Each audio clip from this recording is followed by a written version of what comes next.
चित्त में कभी कभी शांति आ जाती है, पर आपके विचारों में शुद्धि नहीं होती।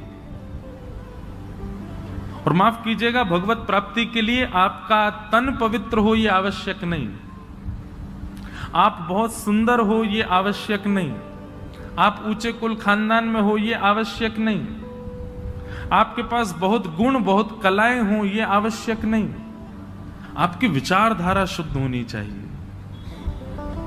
हम लिख करके अपने प्रमाण पर उसको ये पत्र लिख करके दे सकते हैं, जिस व्यक्ति के विचारों में दूषितता नहीं है उसको भगवत प्राप्ति निश्चित हो जाएगी।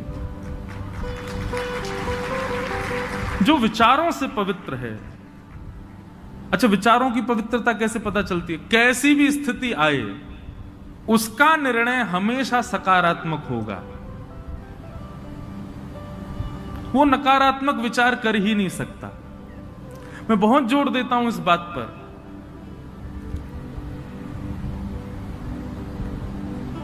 बुद्धि की शुद्धता बहुत जरूरी है और वो भागवत से ही होती है। इसीलिए भागवत को भी भागीरथी कहा गया। भागवत भागीरथी क्यों? तन की पवित्रता के लिए गंगा चरणों से प्रकट हुई है, पर बुद्धि की शुद्धता के लिए भगवान ने अपने मुख से गंगा प्रकट की। श्रीमद् भागवत के दसम स्कंद में नवयोगेश्वर संवाद है।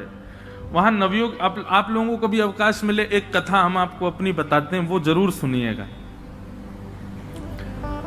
नवयोगेश्वर संवाद पर हमने कथा कही थी, 2 वर्ष हो गए बद्रीनाथ में। उस कथा को निश्चित श्रवण कीजिए जब भी आपको अवकाश मिले। बहुत सुंदर कथा है।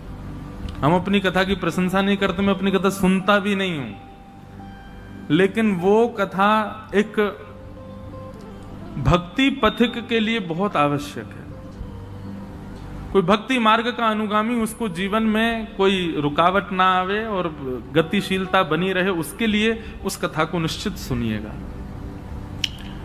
नवयोगेश्वर संवाद। तो नवयोगेश्वर संवाद के प्रारंभ में एक बहुत सुंदर बात भगवान कहते हैं, ये वही भगवतः प्रोक्तः उपाया आत्मलब्धये।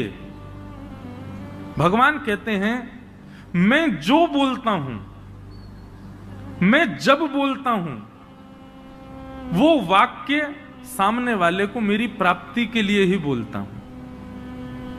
ठाकुर जी ने कुछ भी कहा है उसका आप पालन करने लग जाओ, उससे आपको ठाकुर जी मिलेंगे। बहुत सावधानी से सुनो, सब लोग इधर देखो। भगवान कहते हैं, मैं जो बोलता हूं उसको ध्यान पूर्वक सुन लीजिए, क्योंकि वह कैसा भी वाक्य हो मेरा, उससे मेरी ही प्राप्ति होनी। और भगवान कहते हैं, इतना विश्वास करके मेरी वाणी को सुनना कि अंजह पुंसाम विदुषाम वृद्धिम भागवतान हितान।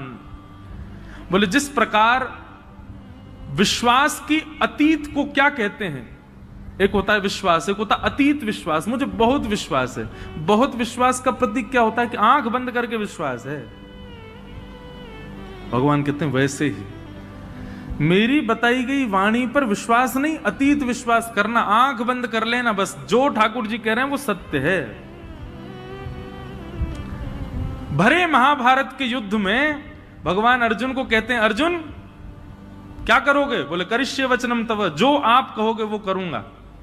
भगवान बोले, सोच ले, जो मैं कहूंगा सो करेगा? अर्जुन बोले, निश्चित करूंगा। बोले, फिर सोच ले, करेगा? बोले, निश्चित करूंगा। ठाकुर जी बोले, ठीक है, तो फिर रथ से नीचे उतर, तेरे घोड़े प्यासे हैं, घोड़ों को खोल करके जमीन में स्रोत करके जल निकाल, इनको पानी पिला दे। सामने से बाणों की बौछार हो रही है और अर्जुन को भगवान कहते हैं कि तुम उतर जाओ, उतर करके पानी का स्रोत निकाल के घोड़ों को पिलाओ।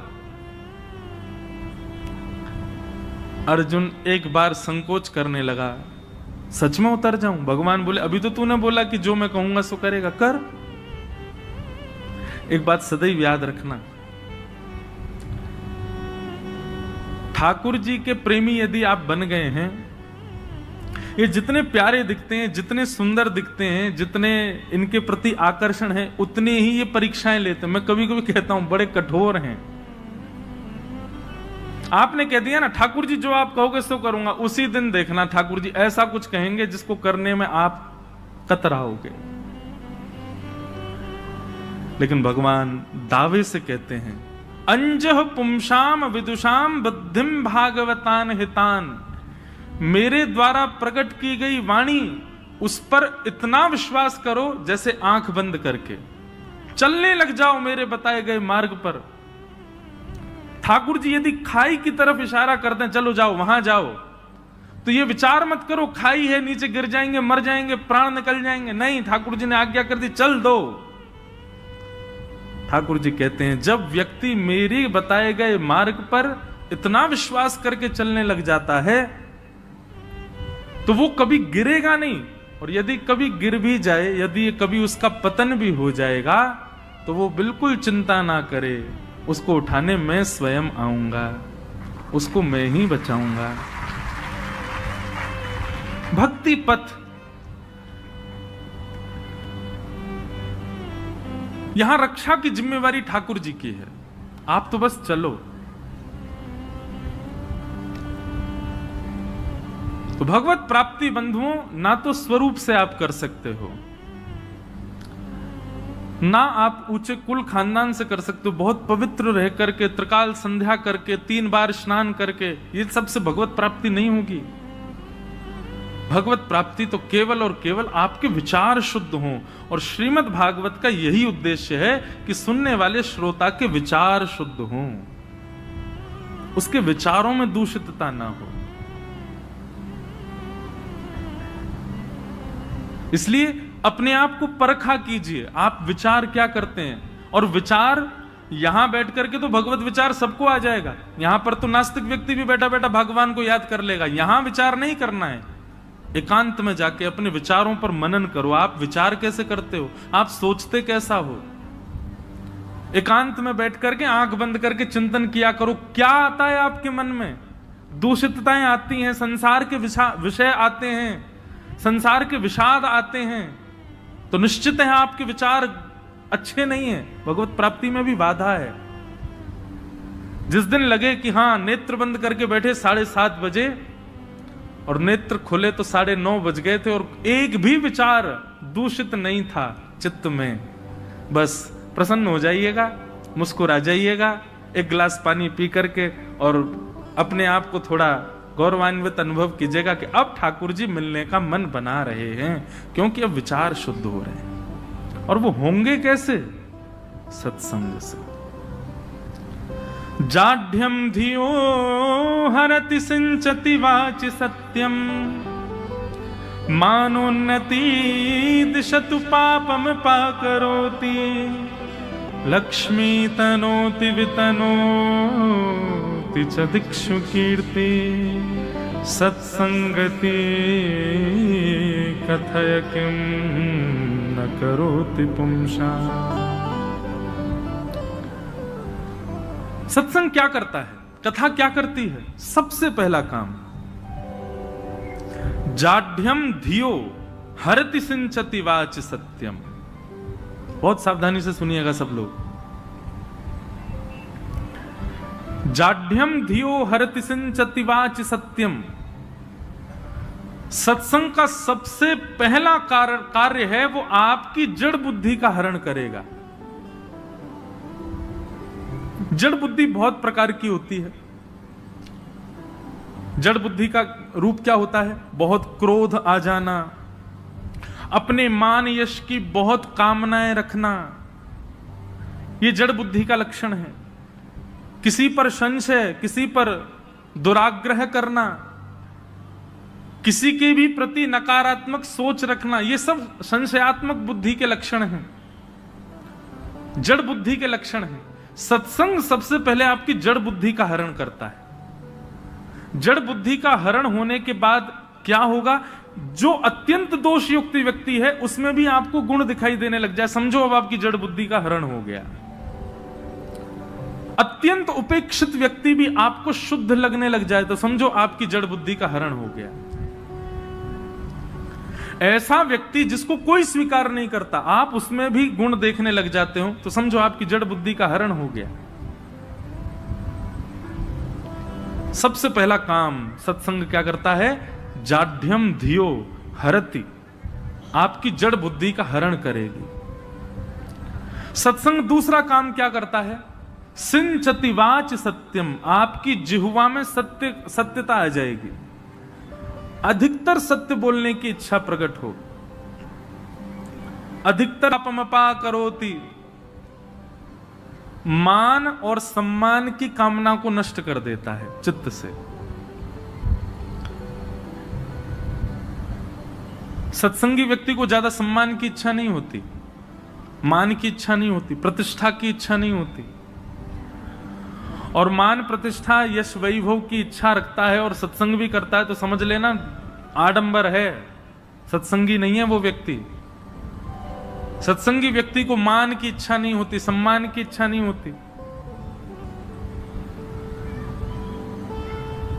श्री एकनाथ जी महाराज, एकनाथ जी का चरित्र आता है, उसमें ऐसा वर्णन करते हैं कि श्री एकनाथ जी रोज गंगा स्नान के लिए जाते थे। तो जब वो स्नान करने के लिए जाते तो एक मौलवी, एक मिलेच्छ, वो उस क्षेत्र का कुछ था, उसकी चलती थी वहां पर। एकनाथ जी जैसे ही गंगा स्नान करके निकलते तो उनके ऊपर पानी पी करके कुल्ला कर देता, और उनके ऊपर ना भी करता तो वो ऐसा करता कि एक आध छींट उनके ऊपर पड़े, ऊपर छत पे खड़ा होकर के करता। एकनाथ जी महाराज फिर से गंगा स्नान करने चले जाते। कथा प्रसिद्ध है, 50 बार करता, लेकिन 50 बार एकनाथ जी गंगा जी में चले जाते, उस पर क्रोध नहीं करते थे। एक दिन वो अपने किसी काम से कहीं चला गया, मिलेच्छ मौलवी। एकनाथ जी महाराज आए, एकनाथ जी ने आकर के गंगा स्नान किया। गंगा स्नान के बाद उसकी छत की ओर देखने लगे, और छत की ओर देख के वहीं खड़े खड़े प्रतीक्षा करने लगे कि आज इसने कुल्ला नहीं किया मेरे ऊपर। किसी ने आकर के कहा, एकनाथ जी आप यहां क्यों खड़े हैं? बोले भैया वो एक व्यक्ति का नियम है, मैं जब जब गंगा स्नान करूं मुझ पर कुल्ला करता है, आज वो आया ही नहीं यहां पर, उसकी प्रतीक्षा कर रहा हूं, वो आ जाए कुल्ला करे तो फिर उसका नियम पूर्ण हो। सामने वाले व्यक्ति ने कहा, धन्य है आप कैसे व्यक्ति हैं? वो आपका रोज अपमान करता है और आप आज वो नहीं है तो उसकी प्रतीक्षा कर रहे हो कि वो अपमान करे। बोले भैया उसकी कृपा से मैं 50 बार गंगा स्नान तो भी कर लेता हूं, नहीं तो मैं तो आलसी जीव हूं, एक डुबकी लगा के भागता हूं। कम से कम उसकी करनी से मैंने अनुभव किया, 50 बार मुझे स्नान करने का अवसर मिलता है, इसलिए मैं उसकी प्रतीक्षा कर रहा हूं, वो आ जाए। हम ऐसे बन सकते हैं? हम उस गली से ना जाएं जिस गली में ये ना पूछा गया हो गाड़ी कितनी की लाए।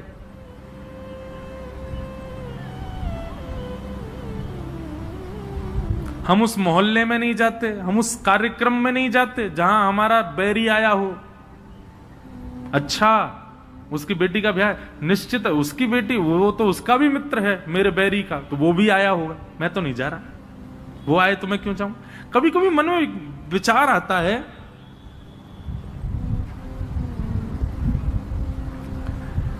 हम लोग कैसे हैं, हमारा स्वभाव कितना ज्यादा संकीर्ण हो चुका है। छोटी छोटी बातों पर, छोटे छोटे विषयों पर हम कितनी दूषित भावनाएं ले आते हैं अपने चित्त में। कभी ठाकुर जी से सीखो, ठाकुर जी कैसे हैं, उनका स्वभाव देखो कैसा है, कितना प्रिय स्वभाव। हम उनके लायक किंचित भी नहीं है, पर फिर भी ठाकुर जी नित्य हमको दर्शन देते हैं, नित्य अपना नाम हमारे मुख से बुलवाते हैं। और केवल इतना ही नहीं, अपना दर्शन करा करके अपना नाम बुलवा के हमको फायदा और कराते हैं, हमारे पाप और कम कर देते हैं। भले ही हम पाप करके आ रहे हैं, एक श्लोक बोला जाता है कई मंदिरों में आरती के बाद, पापो हम पाप कर्मा हम पापात्मा पाप संभव त्राहि माम पुंडरीकाक्ष सर्व पाप हरो हरि। इस श्लोक का अर्थ क्या है? पापो हम, मैं पापी हूं, पाप कर्मा हम, मेरे सारे कर्म पाप के हैं, पापात्मा, मेरी आत्मा भी पापी हो चुकी है, और पाप संभव नाथ, अभी आपकी आरती करने के बाद निश्चित अभी भी मैं कहीं पाप करने ही जाने वाला हूं। त्राहि माम पुंडरीकाक्ष, हे पुंडरीका, पुंडरीक कहते हैं कमल को, त्राहि माम पुंडरीकाक्ष, हे कमल जैसे नेत्र वाले, सर्व पाप हरो हरि, मेरे सारे पापों को हरण करो। और ठाकुर जी हरण कर भी लेते हैं। सीखो ठाकुर जी से, कितने सीधे हैं हमारे लाल जी, कितने सरल हैं हमारे ठाकुर जी। इसलिए भैया ये कथा भागवत आदि इन सब सत्संगों को श्रवण करके ना ये मत विचार करो पुण्य कितना बढ़ रहा है। मैं 4 घंटे एक आसन पर बैठ के कथा सुनी, ये विशेष बात नहीं है। मैंने जितने दिन कथा सुनी, मैंने व्रत रख के कथा सुनी, ये विशेष बात नहीं है। मैं कथा में अपने आसन पे ही बैठता था, जहां पहले दिन बैठा वहीं 7 दिन बैठ के कथा सुनी, ये विशेष बात नहीं है। विशेष बात यह है कि 7 दिन पहले विचार जितने संकीर्ण थे, 7 दिन बाद उनकी संकीर्णता नष्ट हुई कि नहीं, आप अपने विचारों से शुद्ध हुए कि नहीं, ये विशेषता होनी चाहिए कथा की। हमने एक नियम, अभी नासिक में कथा थी ना, तो वहां एक नियम था हमारा, मौन रहता था, मैं पूरे दिन बस कथा में बोलता था। उसका प्रभाव ऐसा पड़ा है अभी कि मेरे को अधिकतर मौन रहने का मन होता है। अब मैं कथा से पहले भी मौन रहता हूं 1 घंटा, कथा के बाद भी 1 घंटे मौन रहता हूं, पर ऐसा नहीं है।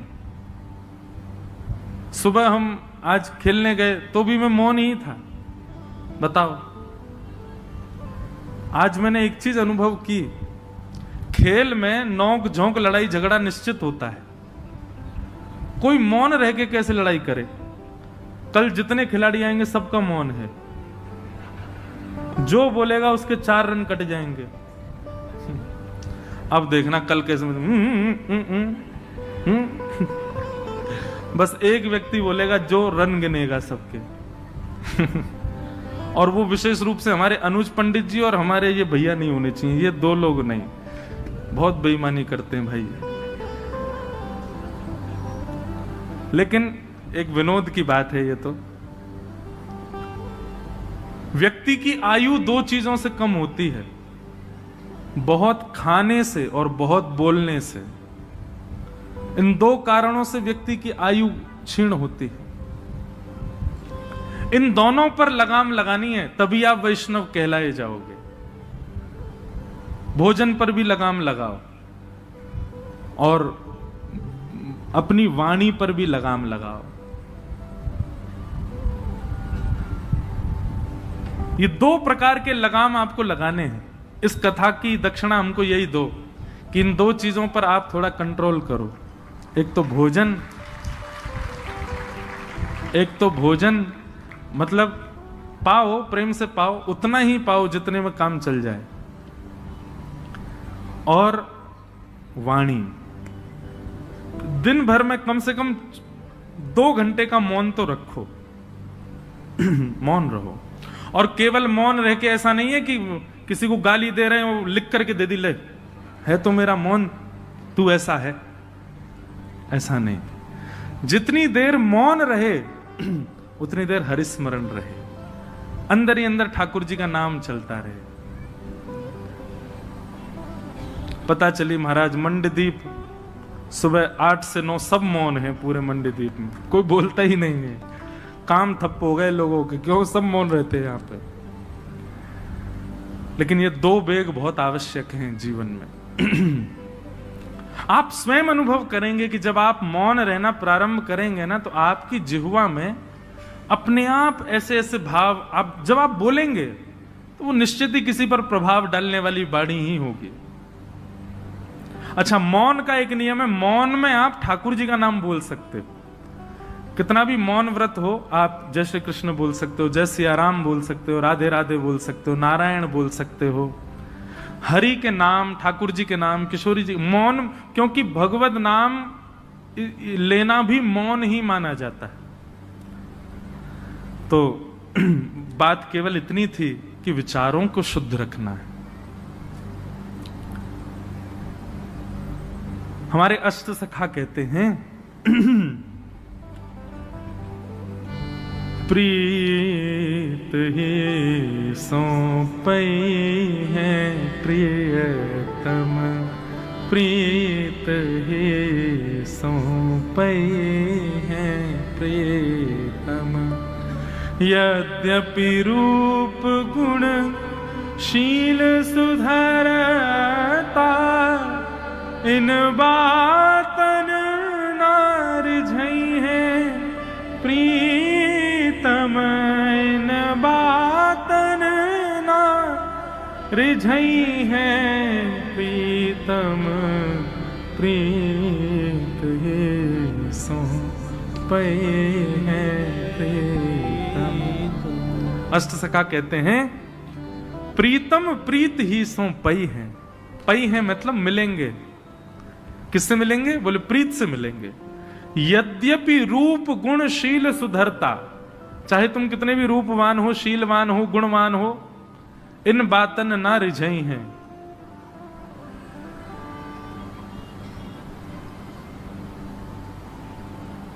कितनी भी श्रेष्ठताएं हों, वो विशेष बात नहीं, प्रीति कितनी आपकी। और सुनिए, सत्संग जड़ बुद्धि का हरण करता है, बुद्धि में सकारात्मक विचार आ जाते हैं, और जैसे ही सकारात्मक विचार आते हैं आप अपने आप प्रेमी हो जाते हो, और जैसे ही आप प्रेमी हुए ठाकुर जी आपको स्वीकार कर लेते हैं।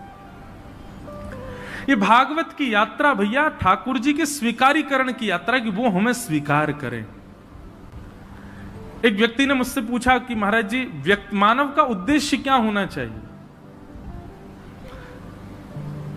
मैंने कहा आप बताओ। बोले कि आप तो यही कहोगे भगवत प्राप्ति। मैंने कहा नहीं, भगवत प्राप्ति उद्देश्य नहीं है मानव का। तो हम ठाकुर जी से मिलें, ठाकुर जी हमको मिलें, ये हमारा उद्देश्य नहीं है। ठाकुर जी हमको प्रिय लगे, ये हमारा उद्देश्य नहीं है।